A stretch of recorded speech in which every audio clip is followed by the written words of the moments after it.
Welcome to the Ultra Game Bros show. Thank you so much for joining us. Ladies and gentlemen, you are in for a treat because today we are joined by the man, the myth, the legend, Graham Taylor. Hello, thank you for having me, Ryan. It's a honor to finally be here. Yeah, finally. You're a longtime collaborator with Nelly Bros Productions. Oh yeah. Even shot a little segment on our show when we were recording Jacob and me. So you've been here, but you've never been in the hot seat. I know it's my heart's racing right now. If I'm being honest, I know, a little nerve wracking. It's gonna be all right. Graham, a question that I like to ask my esteemed guests, is where did it all start for you? So where did the games start? Where did they come from?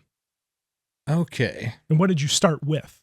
Well, I think my shirt might be a little bit of a giveaway here, but growing up in the 90s, I was a Genesis kid. Before I was born, my dad had a Genesis that he got a couple sports games, and I think he got Sonic for whatever reason. So then when I finally came around, I just saw him playing one day, and I kind of just picked it up from him. So we'd play Sonic 2 was my favorite as a kid. That's actually the only Sonic game I owned personally.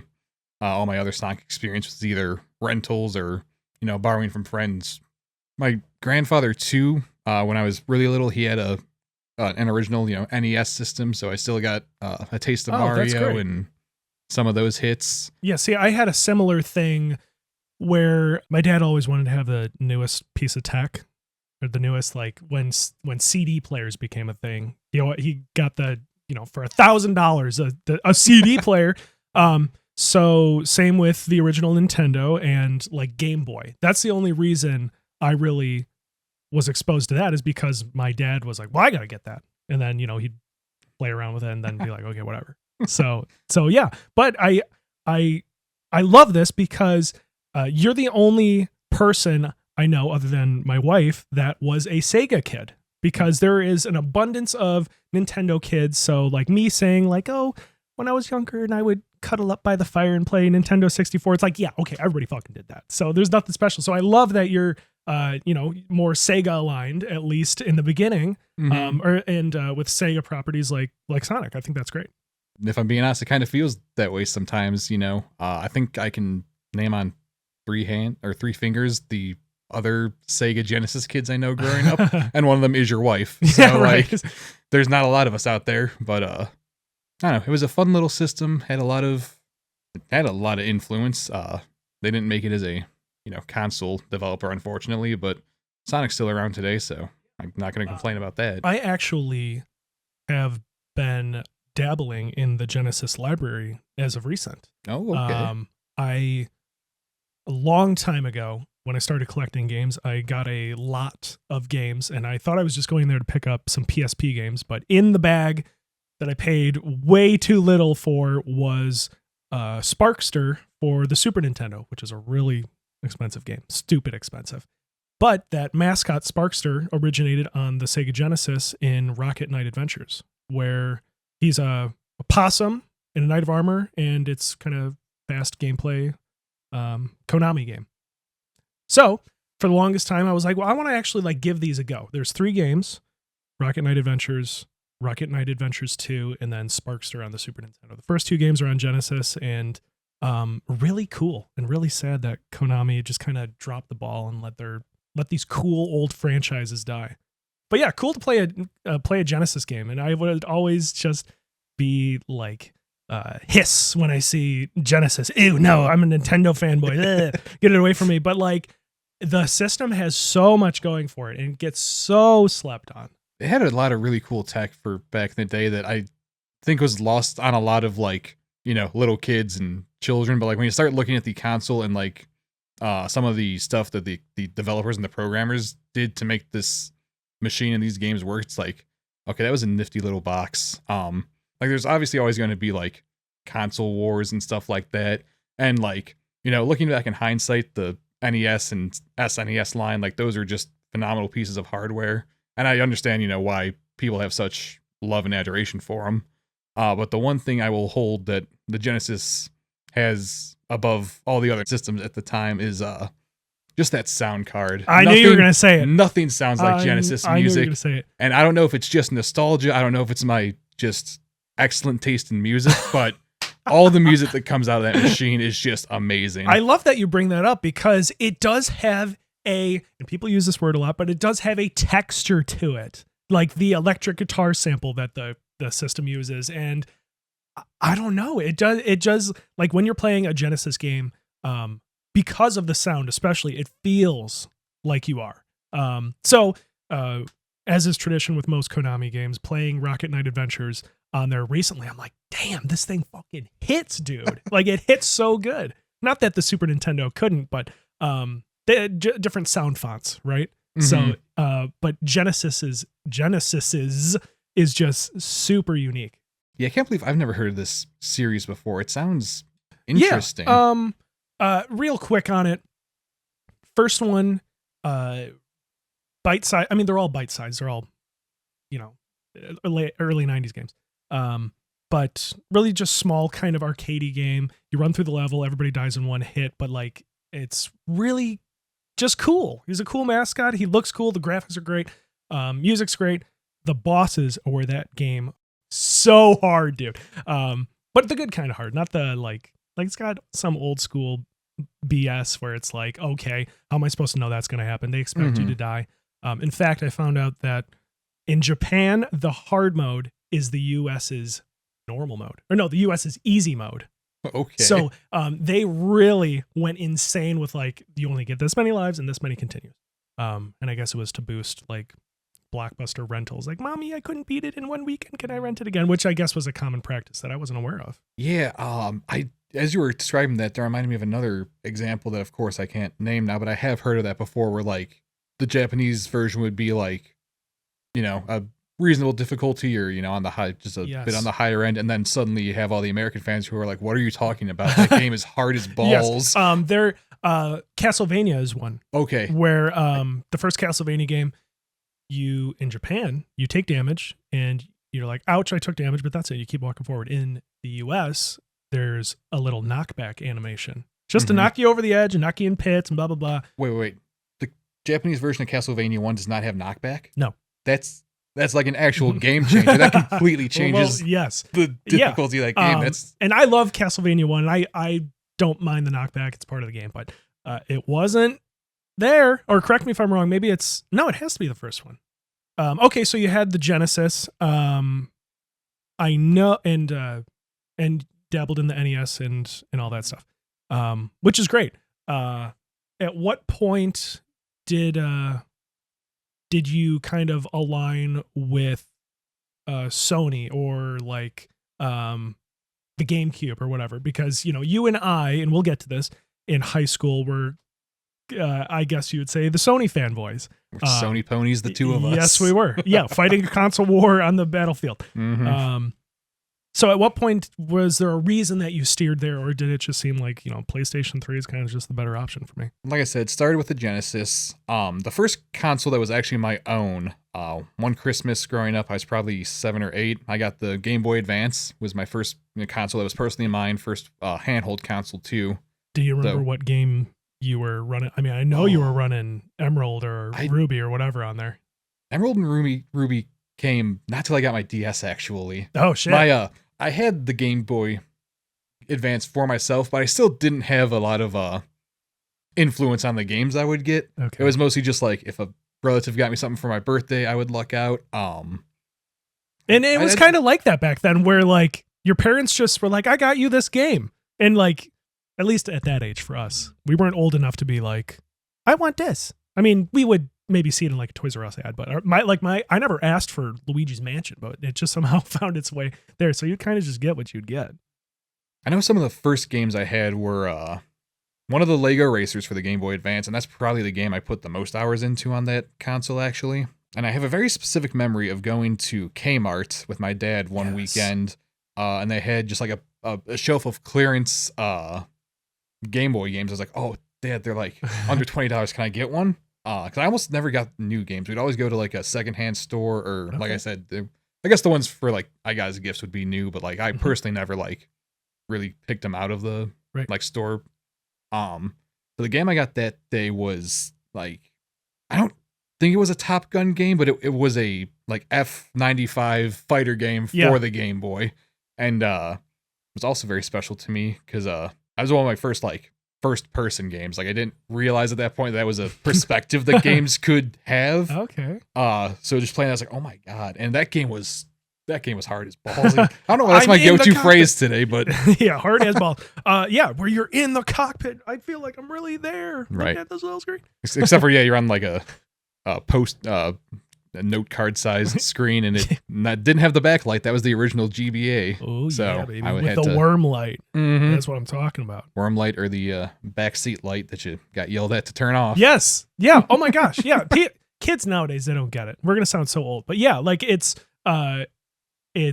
you're driving home at night and you got your little Game Boy, and parents yell at you, turn that shit off, I'm trying to drive. But you're like, well, I can't see that. So then you angle it to catch some of the street lights to see your screen. Mm-hmm. That's an ancient memory right there. Me and my sibling would sometimes keep a flashlight in the back seat, just be like, okay. Yes. That's great. But then you're gaming with one hand, and it's like, unless you're playing Pokemon or something, like you can't do any dog fighting. Right. Like true. That, yeah. You can't be flying any fighter jets if you're one-handed. Point is, everyone today, appreciate your backlights. Appreciate that all of your technology has light built in, because that's not how it was back in the day. Everybody complaining that the new Switch ain't OLED. It's like, at least it lights up. It's got lights. Yeah. Yeah, at least we can see it. That's great. Okay, so PS2.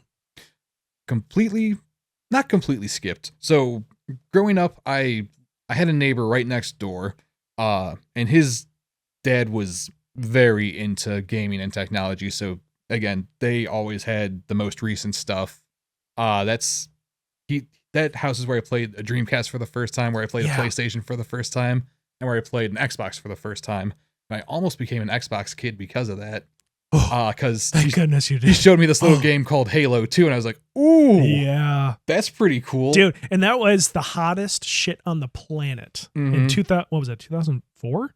Yeah, 2004. Had to have been, hottest shit on the planet. I think we were straight down Nintendo Avenue, but we did have PS1, and eventually got a PS2 way after it came out, and an original Xbox used at GameStop for super cheap, long time after it came out. But one of the games we got was Halo 2, and there's me and my three brothers, so we were just 2v2ing or free-for-alling nonstop. So that's that's an enticing one to switch you over to Team Xbox. Mm-hmm.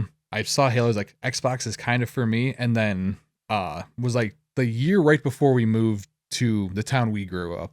I was saving my Boy Scout money, I was saving my chore money. I was like, I'm gonna buy my own like home console finally. And I had my mindset on the Xbox. And one day my mom just was like, hey, they have GameCubes on sale at Walmart for like half of what you want to pay, and this one comes like with a game. I think there was a point when GameStop and all of them were clearing out GameCubes. This is probably after what you're talking about, but they were like $50, right? Mm-hmm. They was super, super cheap. Yeah, because like I said, I was saving money from Boy Scouts popcorn sales, and please, I want to buy an Xbox. Please buy the popcorn.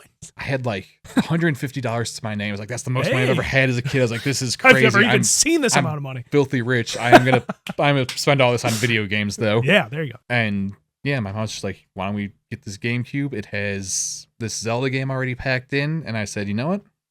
You're thinking, that's smart thinking. Mom, this has a game. Thank you, Mom. If I spent all my money on a console without a game, I would be very sad. So let's go with the GameCube. Well, that's good on your parents to teach you responsibility. My dad was always like, those boys deserve whatever they want. And we were like, okay. So they actually taught you, like, if you got to be smart and get something and not waste your money, idiot. Uh-huh. So there you go. Downside was that no one taught them about memory cards, so they couldn't teach me about memory cards. So we got home, I started playing the game, and I'm like, what do you mean save? What does that mean? Card? Yeah, well, let's see. So you were going from, so what was the console at home that you had? It was still just the Genesis and then Game Boy. Yeah, so Game Boy Advance games saved on the cartridge. Mm-hmm. There's no extra thing you needed there. Nope. So you had no reason to think like, well, I got to buy something extra. I had 2 games that first week I had, or first 2 weeks or however long it was that I had my GameCube. I had Spider-Man 1 and I had the Legend of Zelda pack-in game.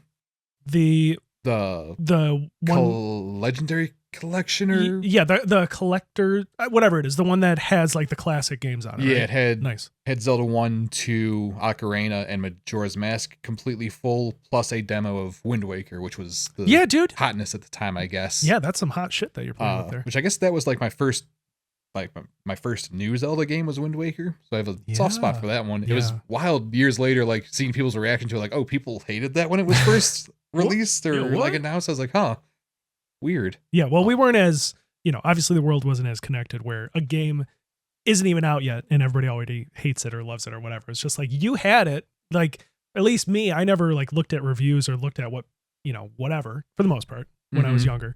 So you just kind of got what you got based on the cover or whatever. Yeah.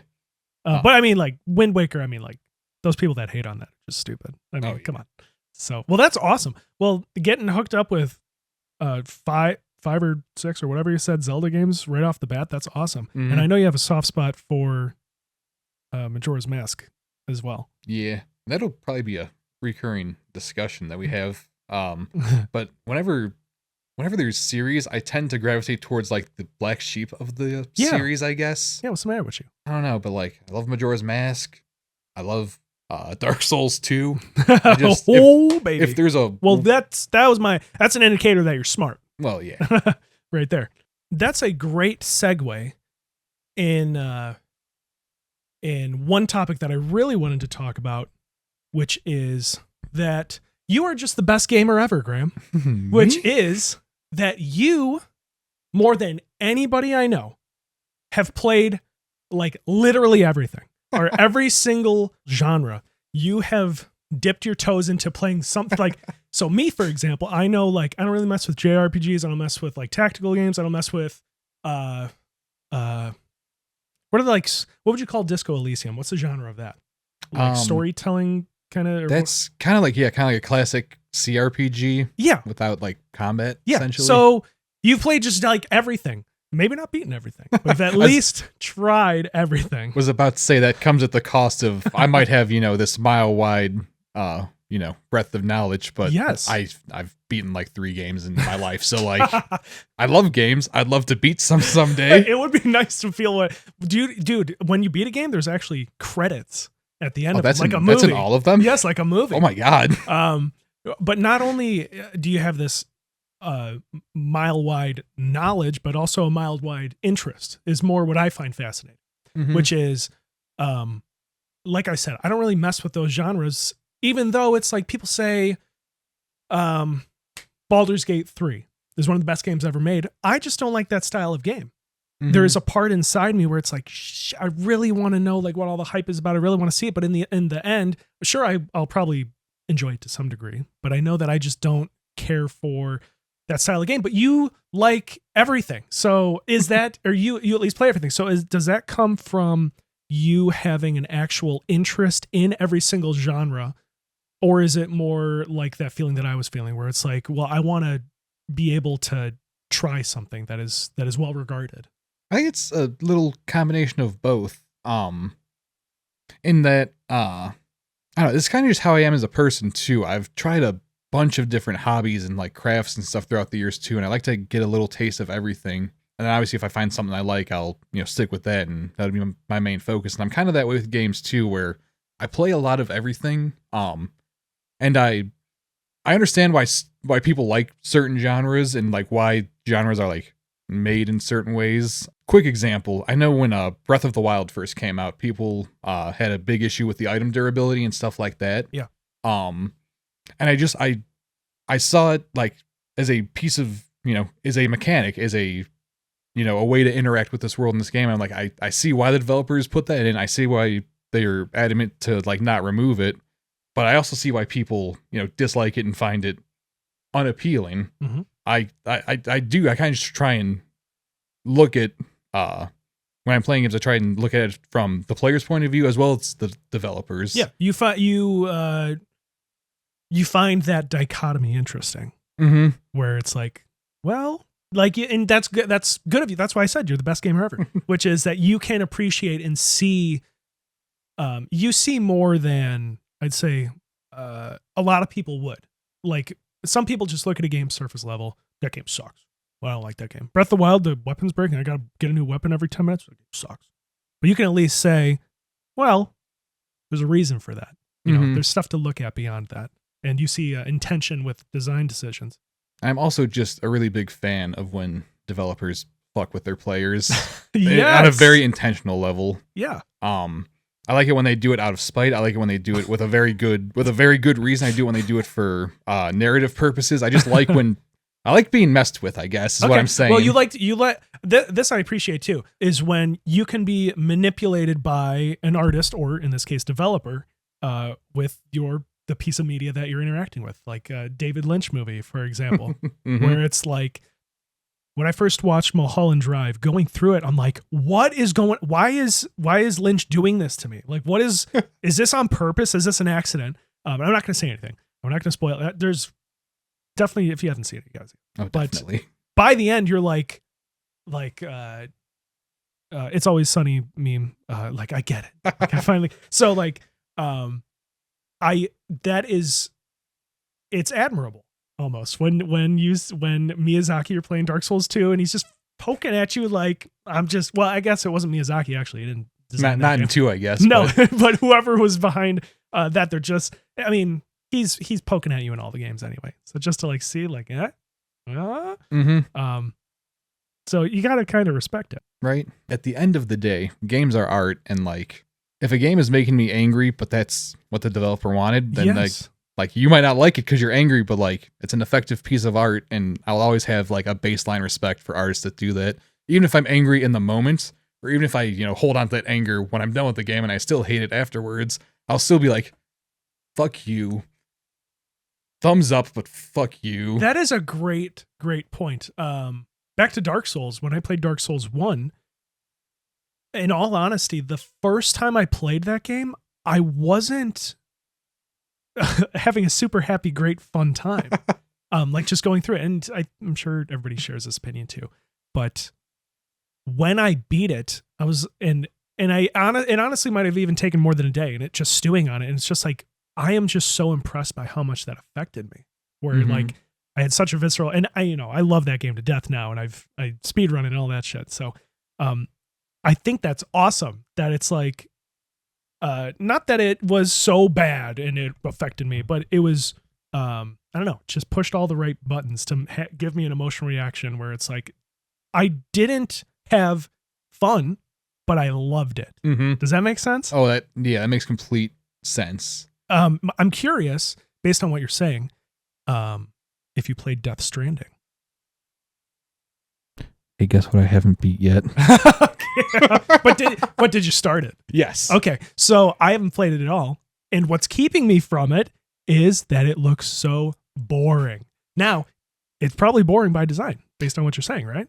Definitely. From the time I've spent with it, there's, Kojima wasn't really, he wasn't secretive about this. He wanted this to be a game about, people traveling and people connecting people, and that's the focus. So the gameplay in Death Stranding is all movement based. Obviously, eventually you'll unlock a bunch of stuff. You'll unlock new ways to move, and there is combat, of course. But like the core gameplay in a shooter where you have your 4 triggers all deal different, different guns or different actions for shooting and stuff like that. Your 4 triggers in Death Stranding are all just like balancing and keeping yourself steady, and like, that's how much movement means in that game. Yeah, to dedicate 4 main buttons to a singular mechanic.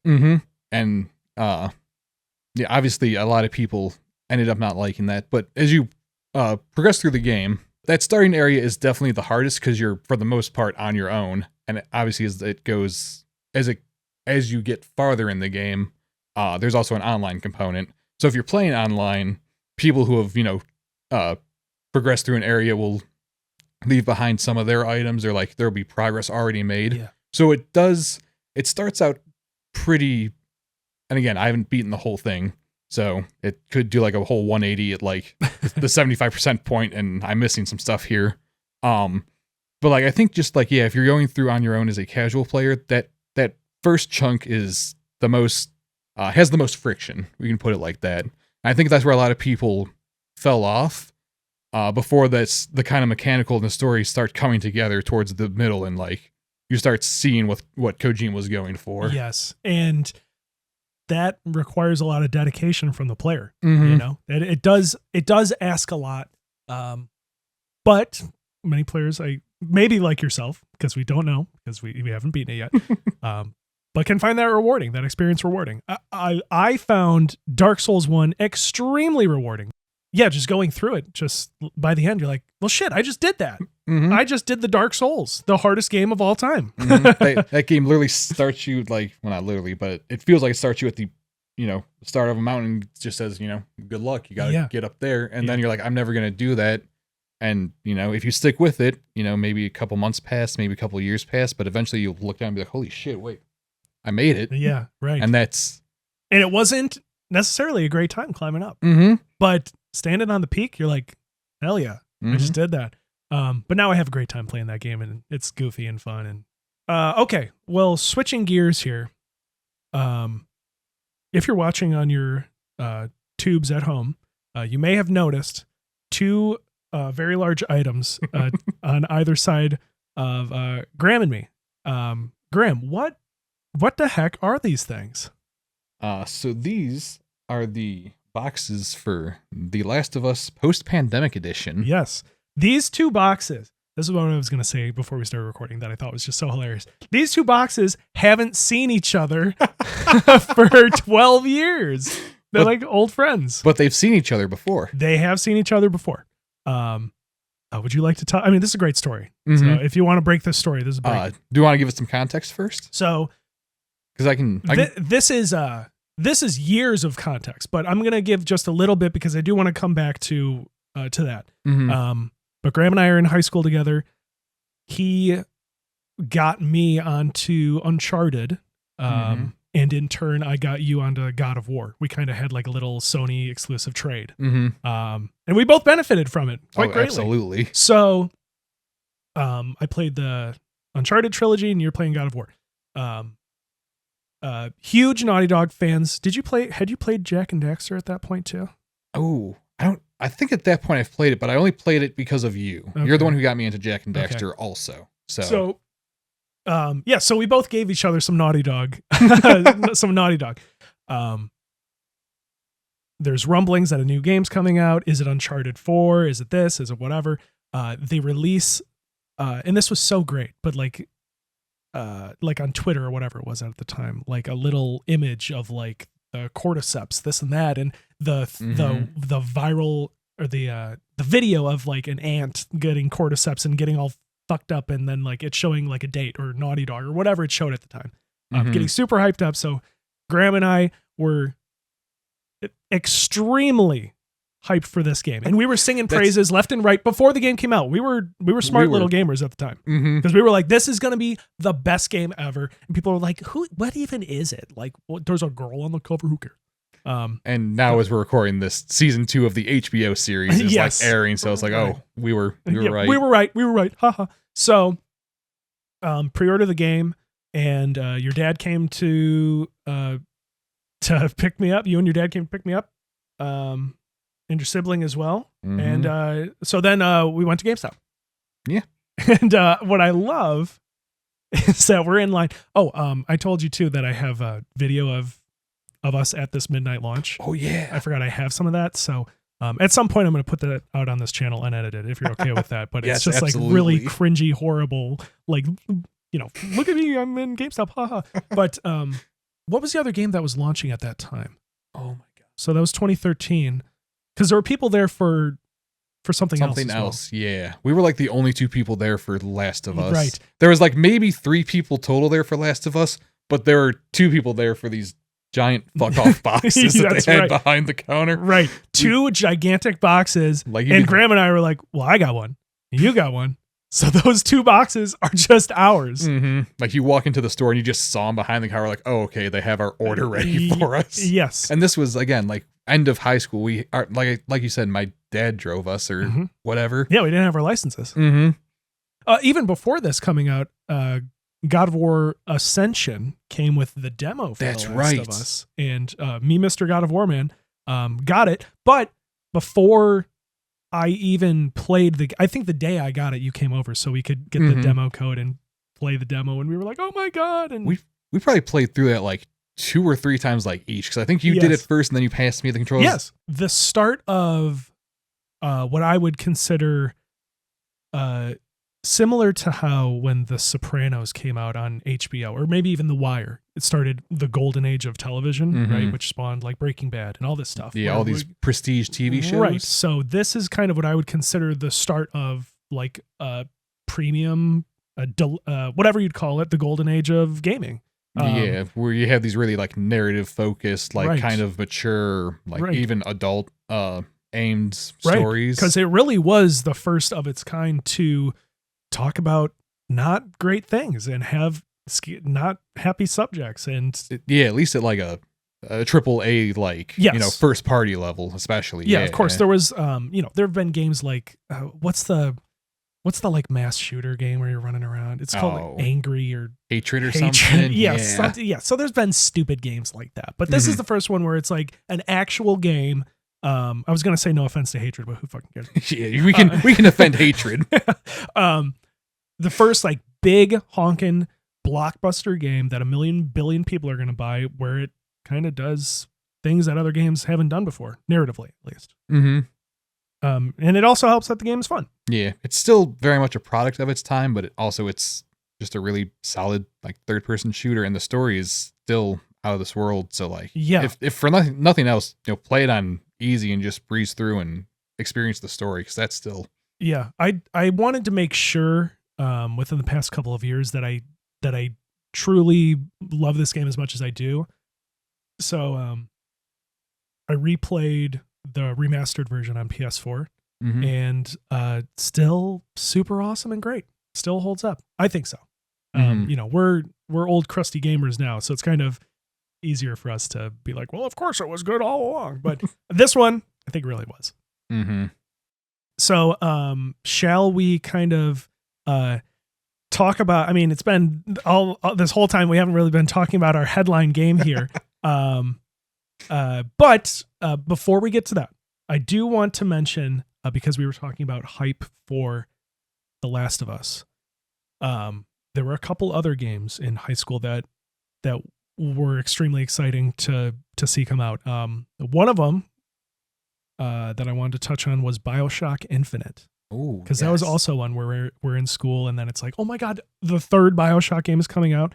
Yeah, I remember we were following every interview, every article that the devs published, we were basically following. Yeah. Because we were still writing for the high school newspaper at the time. We forgot to mention the newspaper. Okay. In high school, me and Ryan helped write for our newspaper all 4 years. And for like 3 of those 4 years, we were both really focused on the arts and entertainment section, especially. Yes. You were the editor of that section, and I would frequently write for that section. Yes. And we turned it into the video game section. Yeah, probably more than we should. Sorry, Mr. Thomas, but yeah, probably more than we should. Was it like, it's a school newspaper. We should be writing about like what the sports team did or this academic, but it's like. We mentioned the plays and stuff like that every now and then. We don't have time to talk about that. We have to talk about The Evil Within that's coming out. Right. So that is the main thing that I wanted to talk about. Just like The Last of Us, The Evil Within had a crazy marketing presence, I want to say. Wasn't really a full campaign, but just leading up to them revealing what the heck this game is. Was it Bethesda, I think, posting stuff on their Twitter? Yeah, because Bethesda was the one publishing at the time still for them, so yeah. Yeah, just weird stuff. Because they would do, they would post just like snippets, like little seconds long videos of like some of the creatures. Yes, and like the box head guy. Yeah. But like just out of context. Oh, and the thing was too, is they had the reveal trailer was like I think actually shot. It wasn't like a CG trailer or anything. Yeah. Like the lady coming out of the blood puddle and all craziest reveal. That is seared into my memory. I was so excited for that game. Yes, same. I still love that game too. I want to like it. It's awesome for an hour, and then it gets not as awesome. Yeah, you're a big fan of the second one, though, right? Big fan. Yes. Did you? That's another one I hope to beat Oh, eventually. fuck. I got I think I got to the final act during last October. So this upcoming Okay. October when I'm playing all my horror games, I'll beat it for sure this Yes. year. Super slept on game. Mhm. Like egregiously slept on. It kind of mainstreams some stuff to make it a little more accessible, which is probably the right move. But at the same time, it's also like an open world horror game, which is even to this day still kind of novel. True. I've never really played a game like Evil Within 2 that has as compelling horror just like packaged in an open world environment. Yeah. I think it's got like there are some like hallway sections, you know, where like you're in a small thing and something's chasing you and you know whatever and you got to unlock doors, but yeah, for the most part it is several big open areas. But it doesn't feel like you're playing GTA though. It does feel like you're in a cohesive, like they want me to go this way, but I could go this way kind of thing. That very first open hub world, which is like that neighborhood area, is still one of my all-time favorite places in gaming, just because of like the emergent gameplay that happens there on a horror level. Because I'll never forget, I was just fighting a couple of like normal zombie dudes on this neighborhood streets, and I go to duck into this house to like take some health items or whatever, just get my bearings, and I turn around and there's just a fucking ghost at the other end of the hallway. Oh yes, yeah, runs right towards me and just like sucks me into this whole other level. I'm like, okay, well, that happened. It's like, where do you see that in other horror games? Because like, obviously that was a part of like, that was like, a spot on the map I was supposed to get to eventually to trigger this, side quest, side mission thing, but it happened to be where I took cover from this one fight, and I'm just suddenly the one thing I was working towards is just, well, I got to deal with this now. Yeah, and I love that. And again, it's a horror game, so it's scary when that happens. It is. There's not a lot of games. I don't think I can think of any that specifically mixed like open world action and horror quite as well as that. The Evil Within 2 is probably the better game overall. I still have a very soft spot for the first Evil Within, and just like the design of some of those levels and the concept of the story. Yeah. And some of the monster designs too are just really fucking good in the first one. Did you ever play the DLC for the first one? No, I didn't. Ooh, is that the one where you play as the box man? That was, one of the like segments, I believe. Okay. One of the DLCs you're playing is Kidman, the female officer. Yeah. And it kind of reminded me of like a Separate Ways kind of campaign. Oh, now you have me intrigued. Because you're just like seeing, like, if I recall, you're just seeing like the events that took place when like she was separated from the rest of the detectives during the main story. But that DLC has another like signature monster, who's kind of similar to like the Boxhead, the Keeper enemy, who has the lockbox for the head. Yeah, that guy. She just has a searchlight for a head. So a lot of the gameplay revolves around like just hiding from her, but like she has a searchlight, so she has essentially like infinite visibility. So like if she's looking at your direction, even across the map, like you have to avoid her.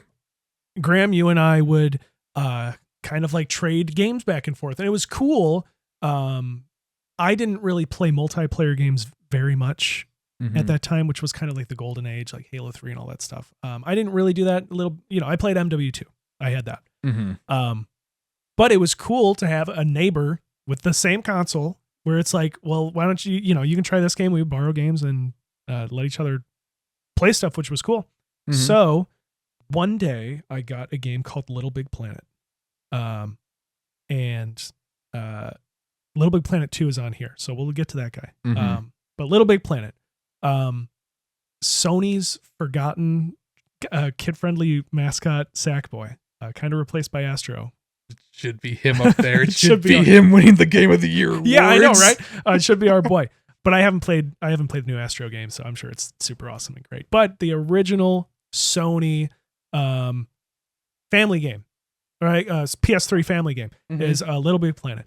I picked it up because my mom recommended it to me. This just makes us sound so old when I say these stories, but my mom saw it in a newspaper and said, like, it got this, it's supposed to be blah, blah, blah. You should get it. I'm like, okay, whatever. And if you haven't played LittleBigPlanet, it's basically sandbox, design your own kind of level, design your own game kind of game. It has a pack in story, which is always really great and fun. Has just like this really unique, particular charm to it. Yeah. That is just completely unique to these games. Like no other game does it feel like it's so creativity focused and childhood friendly. I just, it's kind of hard to explain. But yeah, pick it up and then, kind of got you to play it with me. It's a multiplayer kind of experience. LittleBigPlanet is the reason I became a Sony pony. Oh, because it must have been like the year I moved in. End of our freshman year is actually, I remember exactly when I got my PS3. So like 2000. End of freshman. Yeah, so it would have been like summer of 2001 or 2011. 11, yeah. We're not that old. No.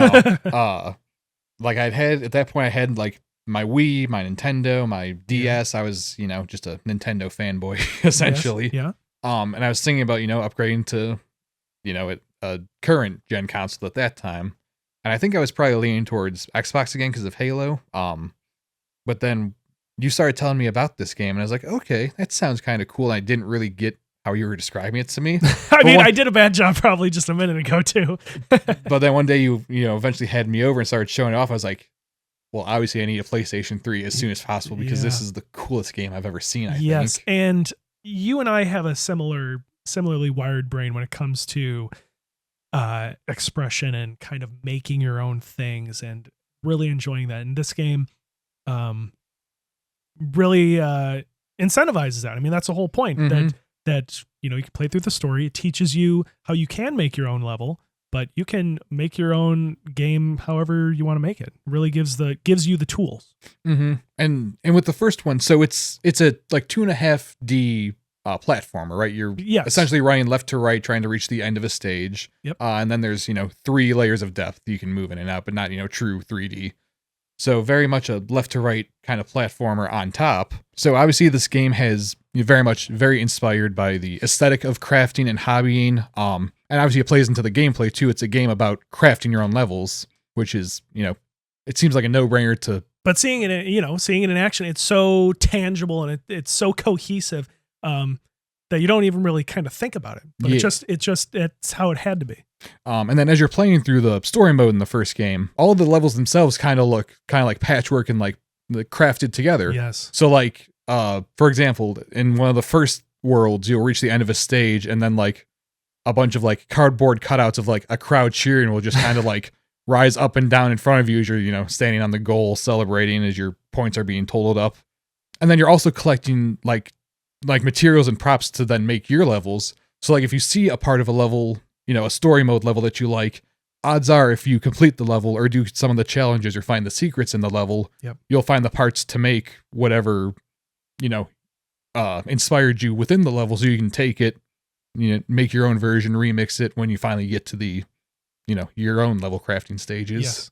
Yes. It's and one of the ways I wanted to mention before we get too far that I kind of showed you the game is that during the level creation process, and the whole game, you can play through the game multiplayer in the story mode too, but you can also create levels together, which is just so fantastic on the same screen or online.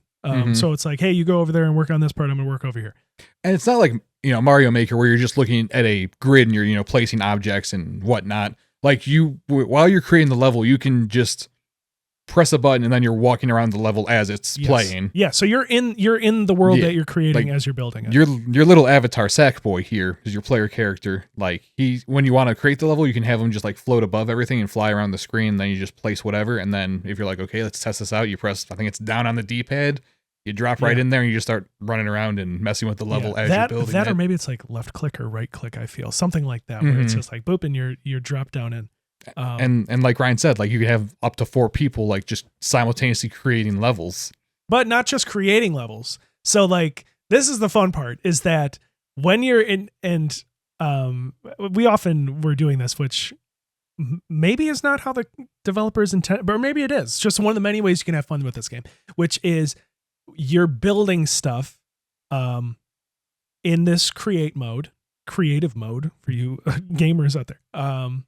So you're creating this level, and you're creating objects and whatever, and making some wiring stuff with logic, and maybe here's an emitter, for example. I can have any object come out of it. I can save an object, whatever. You can do all this fun stuff, and like Graham said, you can test it on the spot, or you can just like play around with it and play with each other in that sandbox mode.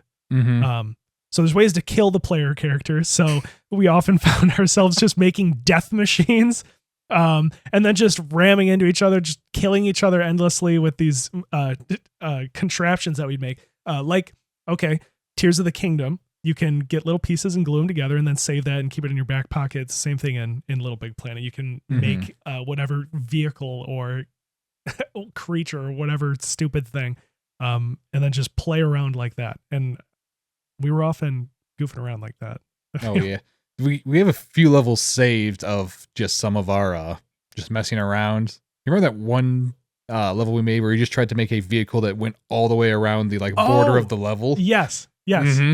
Just nonsense. Oh, I remember too that it was like a thing that had wheels, but it had wheels on the opposite side too. We covered like 3/4 of this box with wheels and put a fuck ton of rockets on it, and like 4 times out of 10 it didn't actually complete the level because it would just fall apart or self-destruct in some other manner. But then like that one time it did actually do the loop. It's like, well, okay, yes, and it kind of comes down to a fundamental level. Like, what are we doing?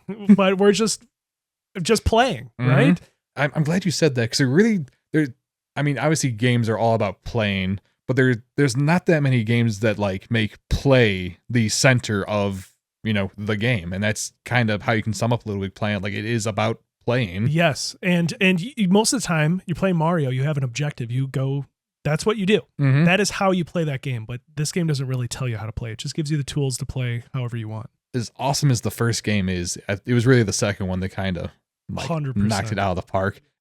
It's kind of hard to describe how many leaps and bounds the second game improved upon the first one, because it's such a microscopic, well, not even microscopic, but it's at such a small level where it's like, well, now you can have objects move in between planes, which to us is like, I think the easiest way to maybe paint this for the viewers is in the first game, when you went online and saw people's created content, because you can obviously upload your own levels and play online other people's creations. While people went as far as they could with the first game's engine, at the end of the day, most of the levels in that game were still move left to right, complete the level, or do a survival challenge or whatever. You are given a lot of freedom, but generally to a point. Yeah, but it was generally always within the limits of a 2D platforming game. Most of the time, yes. When LittleBigPlanet 2 came out, there were levels up within the first week that were first person Doom shooters, like adventure games. They just all the tools they added to LittleBigPlanet 2 just completely blew the creation wide open to a, like I said, an unimaginable degree. It's essentially going from 2D to 3D. And the devs didn't intend that. It's still at its core a 2.5 move from left to right platformer. Yes. But then once all these new tools got into the hands of the players, they just cracked it wide open. I forgot about that aspect. We should mention that this game is developed by Media Molecule, which I think nowadays would be most known for Dreams. That's still their most recent project. Yes, which is sad. So which Dreams, I guess, is their crowning achievement as far as limitless possibilities for the creator to do whatever. So the fact that LittleBigPlanet kind of is restrictive in some ways, because it can't just be a game engine, a game development. It can't just be Unity or whatever developing tool like Dreams is. It kind of helps because I know Dreams didn't do super well sales wise. This game, it also having a story mode and being fun to play on its own helps, but having kind of some boundaries where you kind of have to stay within a certain box. But if you're willing to go above and beyond and make Doom, then it's possible.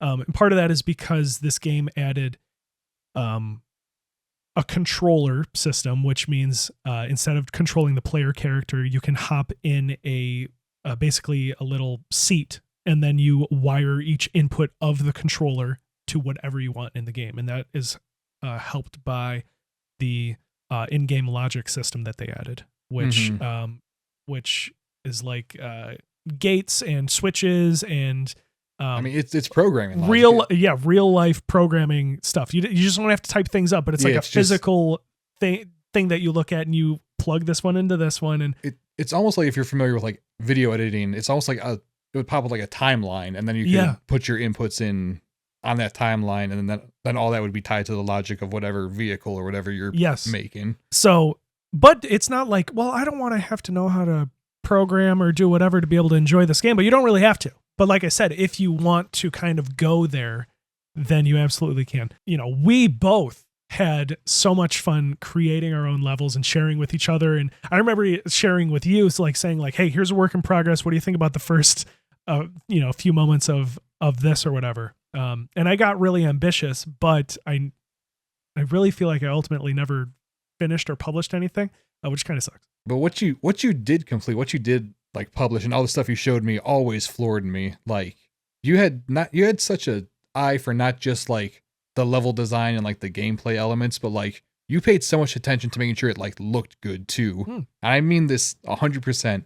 I think you probably could have been like a Media Molecule dev, like just like you took the like essence, this like crafting style, and like you put your own spin on it, but you really had an eye for just it felt LittleBigPlanet. You had a thank you. Of course. If it isn't clear already, this is Graham and my like one of our favorite games of all time. I've had like favorite games of all time. I would say this game is my favorite game of all time. This game is but at when this game we were actively playing it, depending on the day, if you ask me what's my favorite game of all time, I would say LittleBigPlanet 2. Absolutely. Just still to this day unmatched with like what you can do and how much fun you can just have goofing around, or even if you have an objective of wanting to build something. And like I said, I never published anything, but I did have fun making systems and this and that, and really getting into the logic and really completely dedicating so much to the game to actually like do as good as I can and make something really awesome. I started making The Legend of Zelda, the original NES game, which is completely functional, by the way. But not the whole game. Like I think I made a screen where Octoroks are on there, and like you can use a bomb and use your sword, and the animations are all the exact same because I made it pixel by pixel, which is cool that the game let you do that. But yeah, I never saw the light of day. But I at least had fun, so much fun making it. Most of the stuff I made in that game looked like complete garbage. But like who cares? That was the fun of it. Like I made a level, and like I can, share it with my friends. That was kind of novel back then. Yes. I know in the time since, a bunch of games have their own, level creation modes. And, like I mentioned Mario Maker earlier, there's whole games, built around it. But again, just kind of seeing this type of game at the forefront of Sony, a AAA first-party game. Yes. That it was really one of their flagships for the PlayStation 3. It is kind of interesting that it did have the presence that it did, because it's not like it's kind of anybody can play a 2D platformer, but doing something like this is kind of more of a niche thing to enjoy. But I don't think it's hard to enjoy. But that's not to say that, but it's just surprising that it's not like they were pushing, more. I mean, they still had a wide breadth of exclusives, but for them to push something like this, I think is admirable. And it sucks that they don't do that show anymore. I mean, they got their Astro, so that's fine. Astro doesn't make anything. He just just finds other things other people made. Yeah, he just jumps through other people's levels and wins every award at the awards show. LittleBigPlanet didn't win any awards, but I don't think the Game Awards wasn't going on back then. So, but it didn't win the Spike TV. What was that? Game Awards, whatever. It was something or other. It had Spike in the title. Yeah, something just saw that and I was like, okay, it doesn't matter. Something really embarrassing. Those are really funny to go back to, by the way. We rewatched some E3s recently, and there'll never be another era of gaming like that. Maybe for the better, but it's still, being the old men we are, it's hard to not feel nostalgic about it. It is hard because like gaming, the industry felt different. I think is what the main thing. Like it wasn't so online where it's like Nintendo can just release a trailer on YouTube, and then that's the way their information got out there. It was more like it was an event to release the information and show the thing, and people get excited. And the first decade of the 2000s really kind of was gaming changing from like this hobbyist, hobby into, oh, this is just another form of media now. This is, adjacent to movies and books and stuff like that. And I think with that turn, that's where we see all this E3 and these conferences and stuff like that go from kind of just investor meetings to we have to like advertise now because we have eyes on us. So they're doing all these weird stunts and trying to just, get publicity. And now that like it's an established like medium, it's like, okay, well now we have to be professional because we're big boys now. Yeah, right. And I think that's kind of how that like 2000s into the 2010s to now kind of maps. It is less exciting. Mm-hmm. It is great that Bethesda can just, have all their stuff leak. But Bethesda can have a video on YouTube saying, here's Oblivion Remastered, here it is, and it's available right now. Like, the world we live in is cool that can happen. But it is a little bit less exciting than can you imagine that being on stage at E3 and them showing that? Like, that'd be awesome. What an awesome moment. Like that's Todd's one last thing at the end of the Bethesda conference. Cue the Oblivion music, big flaming 4 appears, leave it at that, and then you know what your big summer release is going to be. Yeah, it's just, the landscape's different. Like you said, for better or for worse, because it is cool that it's released, like, boop, just make it available worldwide. But, sometimes older is funner. You know what I mean? Like, like using a rotary telephone. Like, it might be slower, but it feels different. Mm-hmm. And whatever your opinions on the Switch 2 are, like, watching that Switch 2 presentation was the closest I felt to like an E3 environment. Yeah, I mean, it was a great show. Probably this side of the 2020s. Yes. And it made me just, again, kind of long for that decade, but I also know why we're past that. Yeah, I mean, when they showed, I do think the Switch 1 reveal was a little more exciting, whether or not it was a better or worse show. But just to see that Nintendo is kind of making something grown up and weird and unusual. We didn't expect them to come out with a tablet, but to show it and then show Breath of the Wild all in the same show. And I don't know if they showed Odyssey the same show. Maybe they... No. Maybe it was just Breath of the Wild. Yeah, I think Odyssey was a few more months before they announced that. So, yeah, there are, things here and there to keep us excited, but it's just a little different nowadays. It just feels very corporatized, feels very digital. Something I wanted to talk about before we move on is LittleBigPlanet 3. Okay. Which is just such I don't even like saying it. It makes me so sad. LittleBigPlanet 3 developed by Sumo Digital. Yes. Not developed by Media Molecule, because they spent, let's see, how long did they spend making Dreams? Like almost like 8 years or so. Super, super long time. However long it was. Maybe not 8 years, but still a super long time. It was pretty long. And again, this was back in the 2010s when like an 8-year development cycle meant that you were in development hell for part of that. Like, yes. It's more common nowadays with how big AAA games have gotten, but like nonsense. Anything that like approached 10 years back then is like, okay, what went wrong? Yeah, right. That was reserved for Duke Nukem. What is that called? Forever? Yeah, Duke Nukem Forever, and stuff like that, where it's like, oh my god. Which is not saying that Dreams had any sort of issues. It might have just been ambition, but have you played Dream? No, and I, of course, really, really, really wanted to, but like LittleBigPlanet and Dreams, they have the same methodology, but just the approach, I don't know what kept me away from Dreams, but I never did pick it up, even though I love to create and all that stuff, but I ended up not doing it. I got it right around launch, and I didn't play a whole lot of it, maybe 20 hours max. But the thing that really did kind of separate, or that the thing that felt really different about Dreams than LittleBigPlanet was that there really wasn't any sort of story mode. There really wasn't all this personality that LittleBigPlanet 1 and 2 had. And there's a lot of personality, like in just how the game's presented and how it's, laid out. Like we were talking about this earlier before we set up the stream. You normally have a title screen running. Yeah. LittleBigPlanet doesn't have a title screen. You just load right into your pod, it's called. Yeah. You're just in the game. Mm-hmm. And there's just all this personality that's kind of just missing from Dreams. And Dreams is it kind of does just feel like a development engine.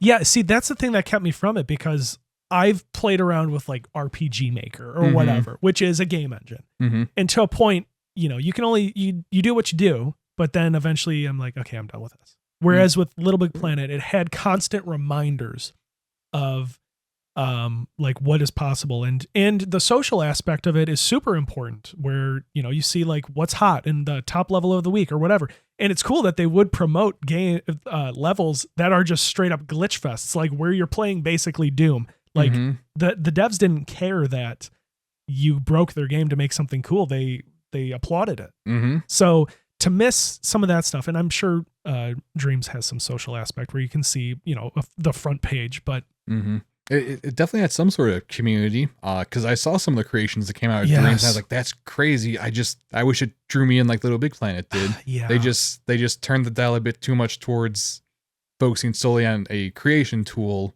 where LittleBigPlanet, 1, 2, and even 3 for the flaws that we'll get to. Yeah. Really just did strike that balance of being, its own thing, but also being this just huge creation tool. Right. Like we were talking about just being in the level editor, but just goofing around. Like Dreams, you can't really do that. There's no, you just are building and working.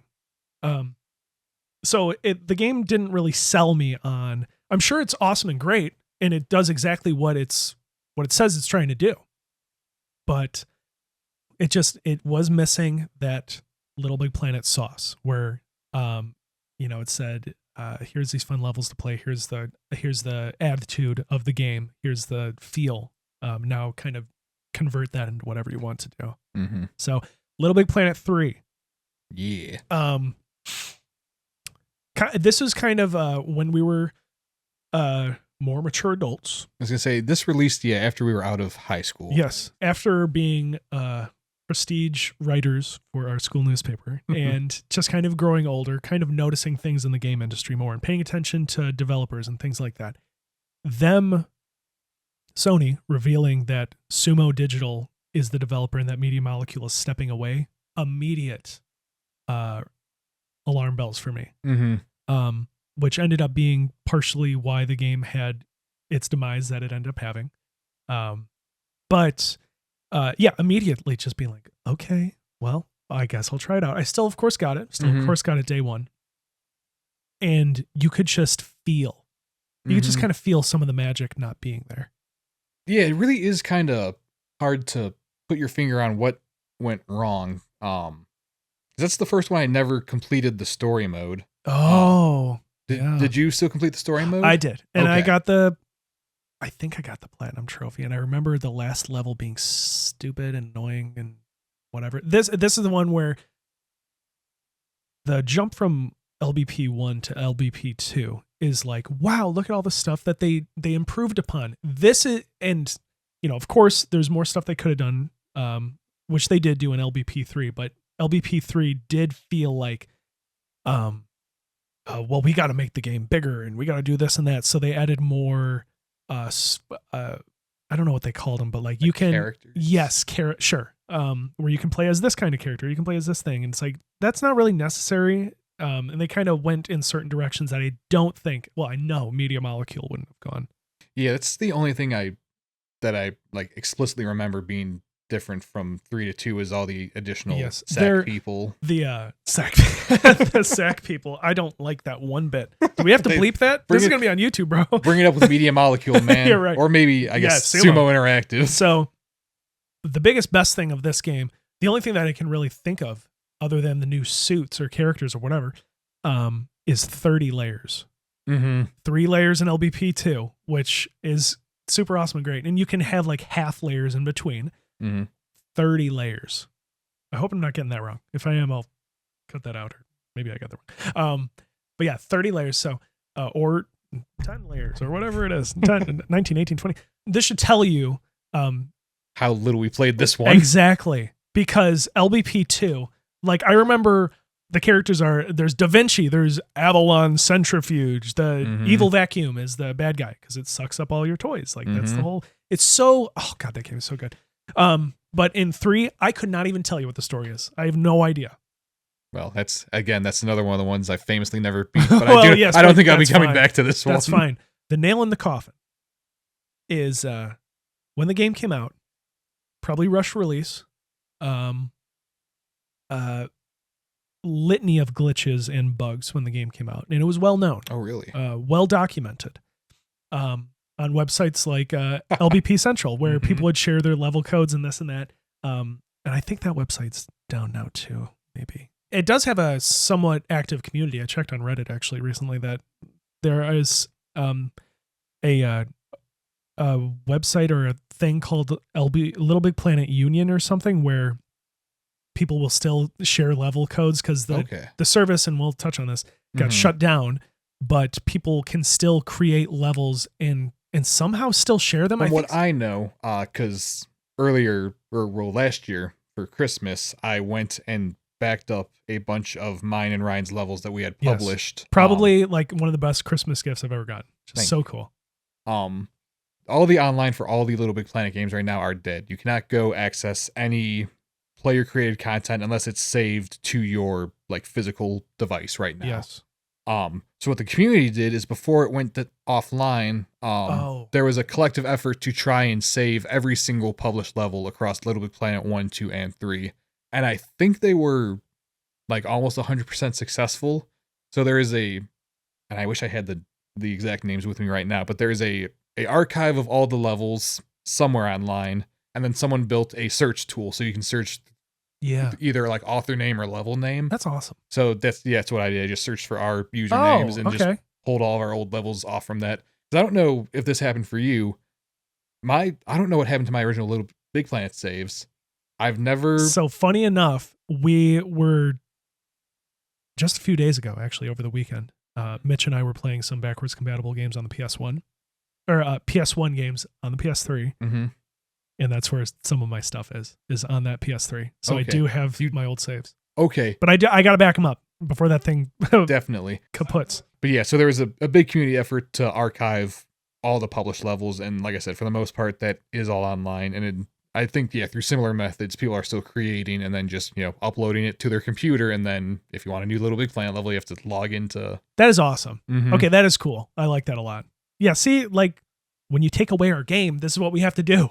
And that kind of just keeps, it points towards the creativity in the community. Yes. Kill the game and it's like, well, okay, we'll still find a way to play it. Okay, so we've been dancing around this. We have to talk about Little Big Planet 3. We have to get this out of the way because we keep like, let's talk about this instead. Okay, like I said, a litany of bugs and glitches. At the time, I had run through like all of the Metal Gear Solid games or something. Mm-hmm. I think this was probably No, this was still 2014. Maybe, yeah, I didn't stick with it very long. I was working on like a Metal Gear Solid level. I had I had all my training from Little Big Planet 2. Mm-hmm. And I made a HUD and I made it so you could switch your weapons and the wheel moved just like in Metal Gear Solid 4 and all the sounds and all the stuff, which we didn't mention. Here we are changing the subject, is that the games had DLC. Mm-hmm. And that DLC came with more tools to play with, but also a level pack. Like there was a Pirates of the Caribbean collab and there was a Metal Gear Solid collab and Marvel and tons of stuff for more tools to make stuff and have fun levels. So really working hard on stuff, making the music, because you can make music in these games. Shit. Is this Mario Paint? Damn. Working really hard on the level, blah, blah, blah. It requires me to update because this game had to get 1 million updates to fix all the bugs. Game is updating. I go to turn the game back on, and it says your save file has been corrupted, completely wiped. Yeah. Hours and hours and hours and hours and hours and hours working on not just that, but other stuff, because, it wasn't just like, you can only work on one thing at a time. You can work on whatever you want, as much as you can fit on your moon, on the little level pods. So totally wiped. I probably cried about it. Very devastating. Mm-hmm. So that was it. Just stopped after that? I couldn't start back up. I don't blame you. I probably would have done the same. I mean, just imagine you're editing a video that you shot, right? Mm-hmm. You shot the footage. You're editing it. all that stuff. Imagine it all just being gone and just being like, well, start over. It's like, you can't just do that, you know, like it's gone. So that was the day that LBP died. Really somber mood. But that was the day that was the last day that I probably even played any of the games, to be honest. Okay. Because, yeah, my experience with Little Big Planet 3 is wildly different. But like I said, I never played it on launch, and I really didn't get through the story mode. Yeah. But I did keep playing it for the online stuff, and just to keep going back and playing some of my old favorite levels. Because every Little Big Planet 1 and 2 level was still functional in 3. Every entry in the series has been backwards compatible with the previous one. So they got that right, at least. Yeah. And yeah, and until like the official servers went down, they had all those issues, which I don't even know what caused them to shut down everything. Like they got hacked or something, right? Oh my gosh, yes, I forgot about that. Yeah, like there was some kind of data breach with Little Big Planet servers specifically. Not to mention the Sony data breach, which gave us all free games, but we couldn't play. And that in the Xbox 360 players were like, "See, you don't have your PlayStation Network for a whole month because Anonymous or whoever hacked us." I think it was Anonymous, right? Might have been. Okay, and that might have just been the headlines we saw back in the day. Who knows? And then I booted up one day. I was like, "Everything's gone." I'm like, "What do you mean everything's gone?" Wait, everything's gone for? What do you mean? Well, just when I, because I didn't like play a whole ton of Little Big Planet after 3 came out. I would just go back to it like, once or twice a year. Yeah. So from my perspective, I played it a couple months ago and everything was fine. I was playing online and I revisited all my favorites. And then, a couple months later, I'm like, yeah, I'll go back to this. It's like, yeah, there's no online anymore. I'm like, what are you talking about? Yeah. For me, it was like less than a year.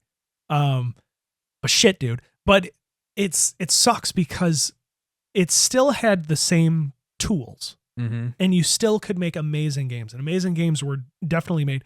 Honestly, especially in 3, the Little Big Planet story is not entirely a happy one, just because of how it's just gone now. It just abruptly stopped, kind of. Yeah, like Sackboy got a launch title for PS5, but I don't think we're gonna see him come back. No, outside of references and Easter eggs. Right, and I didn't even play Sackboy's Big Adventure. Played a little bit. Yeah, I'm sure it's good, but it's not Little Big Planet. It's like they took Sackboy and they put him in a platform, but it's not even the same type of platforming. It's a 3D. It's a 3D, yeah. Yeah, so it's like, what the? It's like it's a 3D platforming game in a Little Big Planet skin suit. I just don't. It's freaking me out. So, and plus, it's me not playing it in protest. Like, make Little Big Planet 4, fuckers, or make Little Big Planet World or something. Little Big Planet Galaxy. Little Big Planet Karting 2. Whichever one that was. Yeah, I did play that one. I want to say it was great, but probably wasn't. I didn't own that, but we played it a fair amount. I remember playing, like, making our own level a few times or something. So, it's a sad story. Just because it's not around, but it is still slightly kept alive by dedicated fans. Kind of a story that you see a lot in gaming circles. Yeah. But it's especially fitting for a game like this where, community involvement was at the heart of the game from the beginning. Well said, Graham. Thank you. Before we head out of here, Graham, what are you currently playing right now? Or what do you got going on? I got access to the closed alpha for Bungie's new game Marathon. Yeah. Well, Graham, first you got to mention, why would you care about Bungie's new game? Oh, yeah. How does this not come up this entire episode? Your addiction. Yeah. Listen, my PlayStation 5 says that I have over 2,000 hours in Destiny 2. Oh, my God. That's just the PlayStation 5. Oh, my God, dude. Holy shit. Wow. So then Bungie's like, hey, we're going to do another shooter. I'm like, you deserve it. I'm like, I'll try it. If anybody deserves to get in this alpha, it's you, my man. Thank you. Marathon is Bungie's first FPS. It was released on Mac back in the 90s. Those 3 classic games are free on Steam right now. Oh. And those are just straight up Doom clones, just you're in first person, you're on a space station, you're shooting some fucking aliens. Okay. I'm only halfway through the first one, and I'm liking it a lot for what it is. And then, yeah, like I said, the alpha for Marathon 2025 is they're making it an extraction shooter, so PvPvE. So do people really like this series? I mean, they can't just like it because of the Doom clone. So it must be a Bungie's trademark, lore and storytelling all that stuff, right? Yeah, as I'm starting to spend time with like their new rendition of it, as I'm starting to learn about the storyline of the previous games, I'm starting to put the pieces together. Like, oh, I see why they're reviving it this way. Because obviously, like I said, I have a lot of hours in Destiny, and I very much enjoy the story and the lore behind Destiny. And a lot of that is told like in the background or in like, item descriptions or like in online fucking Grimoire cards if you're playing Destiny 1. But I do think they can probably bring that style of storytelling to like an online, like PvP focused game. I am excited to see what like they try and like what story they try and tell. Because when they first announced it, my first thought was like, well, this is kind of going to be like a Prey situation where they're just reusing the name for recognition. What is that? Why they did? Well, I think for Bethesda, I think they did it for IP reasons. Yes, because they couldn't make a game called Prey without buying the license or the property. Something because like they really that. wanted to call it Prey, right? Like at that point, just call it something different. Yeah, call it. I don't want whatever. But when they first announced Marathon 2025, I was like, well, is this just like an IP reason or just for like name recognition or something? Yeah. But actually spending a little bit of time in the game now and seeing some of the story stuff they're hinting at, I have some faith that they're, if they wanted this to be a completely new thing, they would have just made a new series. Because Bungie likes making games about spacemen. They like making games about AIs and AIs going rampant. And they like making games about like space wizards and stuff like that. So like if they really wanted this to be a completely separate thing, they would have just made their fourth sci-fi universe. But I think there is a reason that they're tying it back to that original trilogy. Okay. I would love to see Bungie go back to just like single player campaigns or just story focused stuff. As much as I love Destiny and all the things in that game, the story does kind of suffer at the end of the day for how they just or the genre they decided to make that game into. Yeah, I mean, I kind of agree with you. I kind of miss story-driven Bungie games, but it's kind of like a BioWare situation, right? Where it's like, we want BioWare to do this, but it's like, who is BioWare? Yeah, like who is Rare at Xbox? It's like it is, but not. Yeah, not really. And at this point, there's still a lot of like the Destiny guard there, so it's like that's the Bungie that I grew to love. Yeah, which is fun. They do have two separate teams now, but like,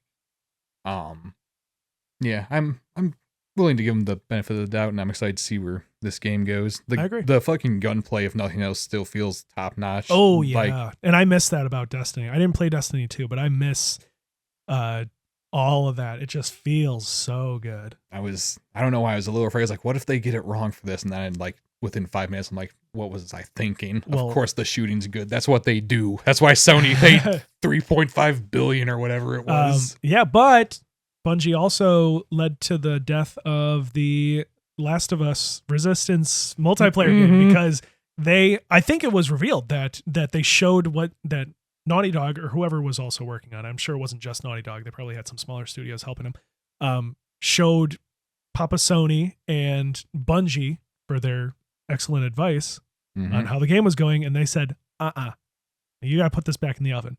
But then they put it in the oven a little too long, and now it's been and now it's burnt to a crisp. We're never seeing its ash now. and we never even talked about the online when we were talking about Last of Us. Oh no. Because that was, again, PS3 era. That's when everyone was just slapping on a multiplayer PvP mode for the most part because Tomb Raider had it. BioShock 2 had it, man. That was fun as hell, actually. I agree, but it shouldn't have been there. Probably shouldn't have been there, yeah. But was, and it was fun. Yeah. And that's kind of what happened with the Last of Us online mode. It was called Factions. I hope at some point we start seeing just any footage from development because I really want to know what, like this took more time to develop than like the first game took in its entirety to develop. Right. Well, because I think they always had it cooking in the background. Like I said, I just want to see footage, any footage. I want to see just a snippet. What were they thinking? Well, Graham, you never will. You probably, unless somebody breaks a rule and gets a shitty blurry screenshot on a Dell laptop, you ain't never seen that shit.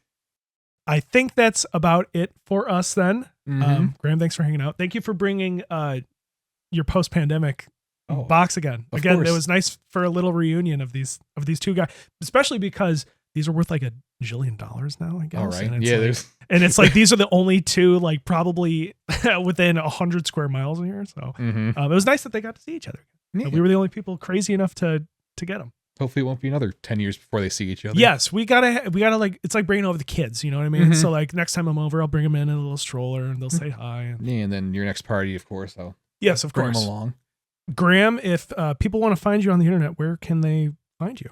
g.jpeg.bsky.social or Yeah, whatever the that generic is. tag is. But I yeah, like that. thank you. I do also stream weekly with my other friends and sibling. You can catch us at Your Hand Just Did That on Twitch.